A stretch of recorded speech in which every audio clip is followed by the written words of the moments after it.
Hello guys! Bago kayo manood ng video, i-click nyo muna yung subscribe button ko dyan. Ayun, salamat!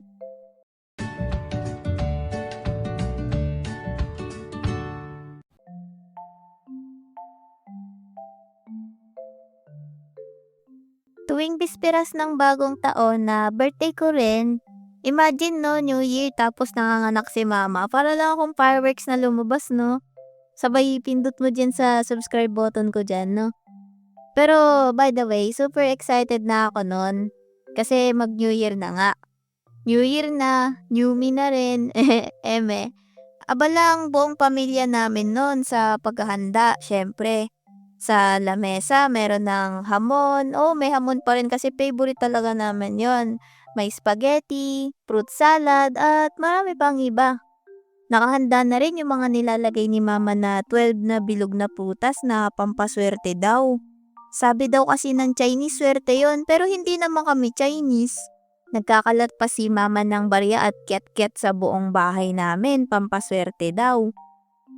So, para sa mga hindi nakakaalam kung ano yung kiat-kiat, yun yung maliliit na oranges na cute na madalas nakikita natin sa palengke tuwing mag-New Year na. Sabi ni mama, pampaswerte daw yun lahat para daw mapuno ng pera yung bahay namin sa buong darating na taon. Na by the way, hindi naman nangyayari sa amin, pero baka sila, oo, 'di ba? Though may effect rin naman sa amin yung paglalagay ng mga pampaswerte na yan, hindi nga lang dadami pera namin. Sobrang magiging malagkit lang yung sahig namin kasi pag natapakan mo yung kiat-kiat, para kang merong orange na slime sa sahig nyo tuwing New Year. Pero ayun, eto ako at naglalagay pa rin sa sahig kasi magagalit si mama pag hindi ako sumunod. Bla, may sinasabi ka ba?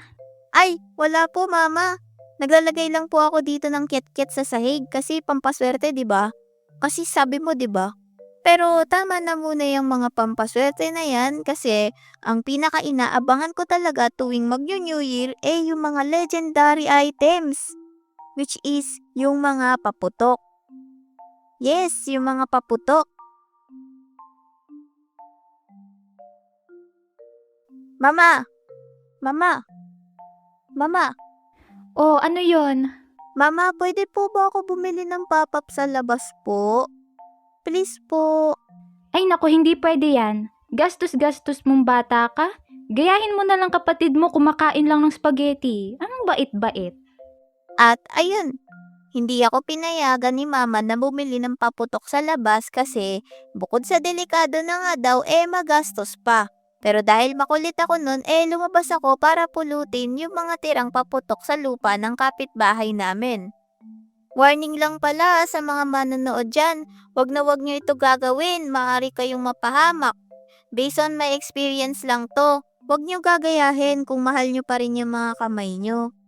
So, bali ang ginawa ko, inipon ko yung mga paputok na napulot ko. Inipon ko sila sa isang tabi. Uy, pwede na to Ang dami ko ng paputok Wala man lang akong ginastos na pera.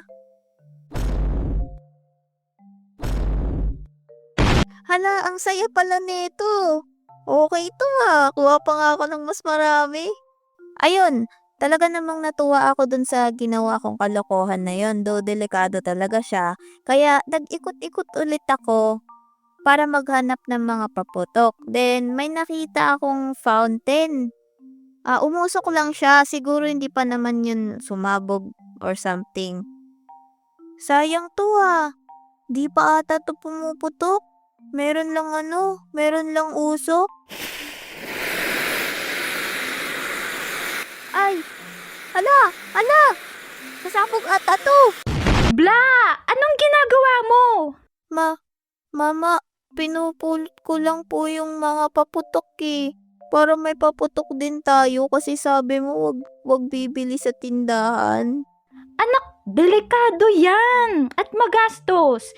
Isang maling pulot mo, goodbye kamay ka talaga. Gusto mo ba maging human fireworks? Umuwi ka na ngang bata ka? Ayoko po mama, ayoko po sumabog. Mama, may sugat po ako. Ito po. O sige, gagamutin na lang natin yan. Tara na sa bahay. O ayan anak, gusto mo pa ba ng paputok ha? Nasugatan ka tuloy. Ayoko na po, Mama. Very good anak. Kain na lang kayo ng spaghetti ng kapatid mo. Nandito na ako. Galing ako sa Bulacan. Ha? Papa, nandito ka na. Nung umuwi si Papa, napatingin na lang ako dun sa mga binili niya. Kasi bumili pala si Papa ng paputok galing Bulacan.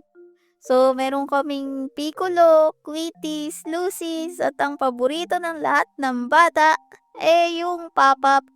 So, sa mga hindi nakakaalam kung ano yung pop-up, ito yung maliliit na paputok na mukhang sprinkles na di na kailangang sindihan kasi pag binato mo sa lupa o kahit saan na matigas na surface, puputok siya.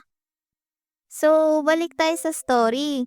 So, ayun na nga, kahit na napakadami naming nilagay ng mga pampaswerte sa bahay, 12 na prutas na bilog, mga kiat-kiat at barya sa sahig, talagang meron pa rin kamalasan na darating. Una, naituto ko nang hindi ko sinasadya yung quitis dun sa barbecue namin. At ayun, boom! Sumabog! Nahulog yung barbecue sa lupa. Nagkalat yung pagkain.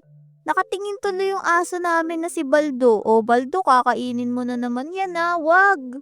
No! Yung inihaw! Pangalawa, si Papa naman. Nagpapakitang gilas siya. Tinutok niya sa taas yung quitis. At ayun, nung tinutok niya pataas, nung pumutok, hindi dumiretso pataas yung quitis. Pumunta siya dun sa bubong ng kapitbahay namin. Kaya ayun, yung bubong ng kapitbahay namin, nabutas. Pangatlo naman, yung kapatid ko. Ayun, nasa gilid lang siya, chill-chill lang, kumakain lang ng spaghetti, kala mo wala nangyayari sa paligid. Ang sarap na itong spaghetti. Ay, enough! Tama na yung mga paputok na yan. O, eto na lang. Safe. Walang sunog, walang butas na bubong, walang hospital bill. Turutot na lang po. Bakit ako nadamay? Oo, torotot. At mas okay na yan kaysa sumabog kayo. So ayun, yung mga kapitbahay namin, meron silang fireworks. Samantalang kami, turutot na lang yung ginagamit namin. At simula noon, doon na nagbago yung tradisyon ng aming pamilya. Tuwing New Year, hindi na paputok, hindi na quitis, wala na rin yung pop-up ko. Turutot na lang. Kasi sabi ni Mama, safe, masaya, walang mapubutas na bubong. At walang mabubutas na bulsa kamo. Mama, story ko to Bakit ba? Anak kita. So, yun. Hi, Ate Bla. Thank you so much for this opportunity. Na makakolab ka. Yes, thank you so much. Thank you, anak. Ayun thank you Mami Abe. Eme, at ayun nga pala, salamat nga pala kay Abe Animated kasi pinaunlakan niya ating imbitasyon dito sa ating channel na makakolab siya. At ayun guys, Happy New Year guys! At ayun lang, salamat sa panonood sa video. Salamat, paalam!